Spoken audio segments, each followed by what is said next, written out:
নমস্কার বন্ধুরা, অর্চনাস কিচেনে সবাইকে স্বাগত। আশা করি সকলে ভালো আছো ও সুস্থ আছো। আজকের রেসিপি মিষ্টির দোকানের মতো আলু দিয়ে ছোলার ডাল। এই ডাল লুচি, পরোটা, ডালপুরির সাথে খেতে খুব ভালো লাগে। আমি কিভাবে বানাই সেটাই তোমাদের সাথে শেয়ার করব। ডালটাকে জল দিয়ে ভালো করে ধুয়ে নিয়েছি।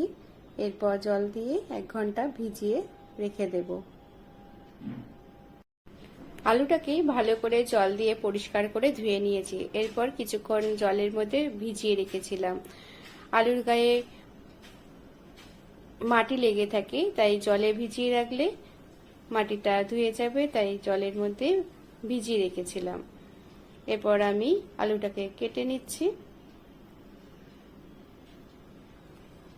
আমি এই রকম সাইজে কাটছি, তোমরা এর থেকে বড় সাইজেও কেটে নিতে পারো, আবার ছোট করেও কেটে নিতে পারো। আমি খোসা সমেতই আলুটা কাটছি, এর ফলে স্বাদটা ভালো হবে বেশি খোসা সমেত করলে।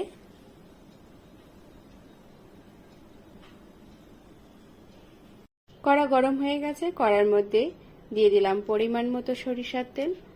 আমি সরিষার তেল দিয়েই পুরো রান্নাটা করব, তোমরা সাদা তেল দিয়েও করতে পারো। এরপর দিয়ে দিলাম 2টো তেজপাতা, এরপর দিয়ে দিলাম 2টো শুকনো লঙ্কা, 2টো কাঁচা লঙ্কা। এরপর দিয়ে দেব 5 ফোড়ন। ফোড়নটা ভালো করে ভাজা হয়ে গেছে, সুন্দর একটা গন্ধ বেরিয়ে এসেছে। এবার আমি দিয়ে দেব আগে থেকে কেটে রাখা আলু। আলুগুলোকে আমি খোসা সমেত কেটেছি। মিষ্টির দোকানে আলুগুলো খোসা সমেতই কাটা হয়, এর ফলে স্বাদটা ভালো হয়। দিয়ে দিলাম 1 চামচ লবণ। লবণ দিয়ে আলু ভাজলে তাড়াতাড়ি আলুটা নরম হয়ে যায়, ভাজাও হয়ে যায় তাড়াতাড়ি।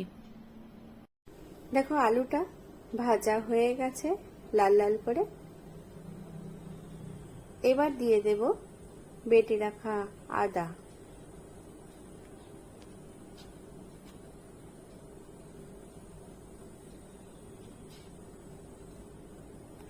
আদাটা দিয়ে ভালো করে ভেজে নেব।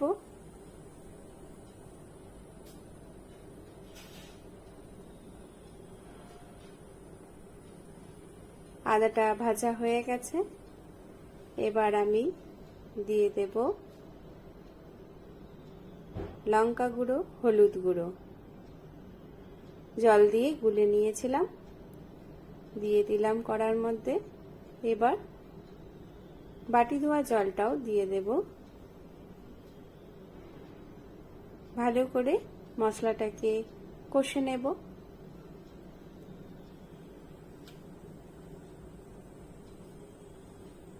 দেখো কষা হয়ে গেছে। এবার আমি দিয়ে দেব হিং। হিংটাকে দিয়ে তেলের সাথে ভালো করে ভেজে নেব। হিং অনেকে পছন্দ করো না, তারা নাও দিতে পারো। হিংটা দিলে সুন্দর একটা গন্ধ বেরিয়ে আসে।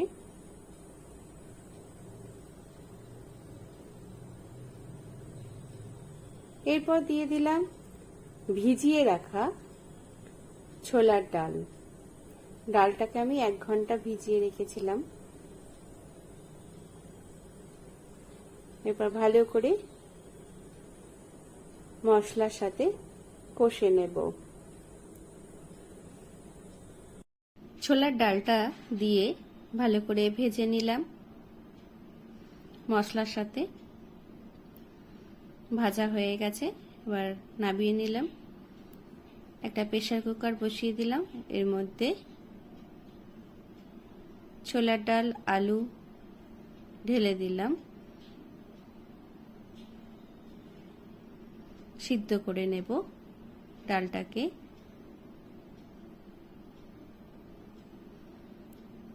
তার জন্য দিয়ে দেব পরিমাণ মতো জল।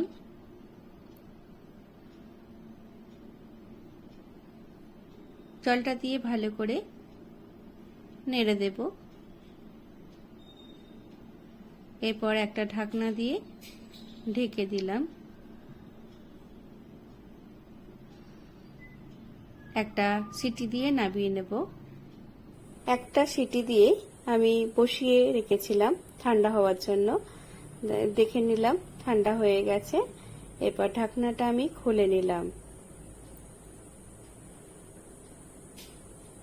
এবার দেখে নেব ডালটা সিদ্ধ হয়েছে কিনা।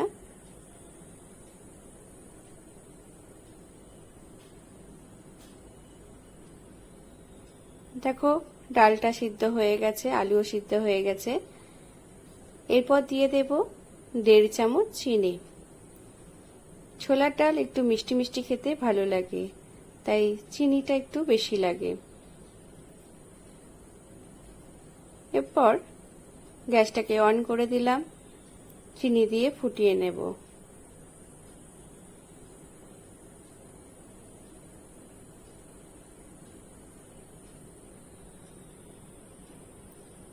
চিনিটাকে ডালের সাথে মিশিয়ে দিলাম। এরপর দিয়ে দেব ভাজা মশলা, শুকনো লঙ্কা, জিরে, ধনে, শুকনো খোলায় ভেজে নিয়ে গুঁড়ো করা মশলা। এই মশলাটা দিলে খুব সুন্দর খেতে হয়।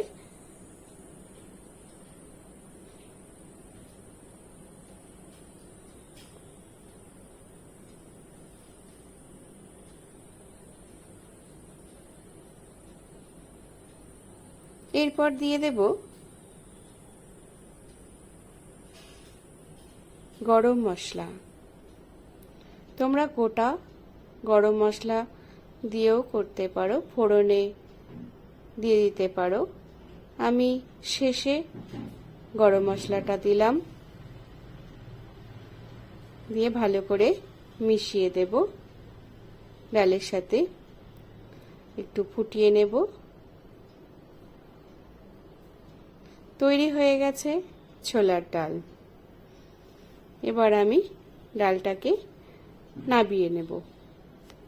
আলু দিয়ে ছোলার ডালটাকে আমি বাটির মধ্যে সার্ভ করে দিচ্ছি। খুব সহজেই তৈরি হয়ে যায় মিষ্টির দোকানের মতো ছোলার ডাল। তোমরাও এইভাবে বানিয়ে দেখতে পারো। এই রেসিপিটা লুচি, পরোটা, ডাল পুরির সাথে খেতে খুব ভালো লাগে। ছোলার ডালের সাথে পরোটা দিয়ে সার্ভ করলাম। আজকের রেসিপিটা ভালো লাগলে লাইক করে দিও, শেয়ার করে দিও, সাবস্ক্রাইব করে দিও। পাশে থেকো, সুস্থ থেকো, সবাইকে ভালো রেখো।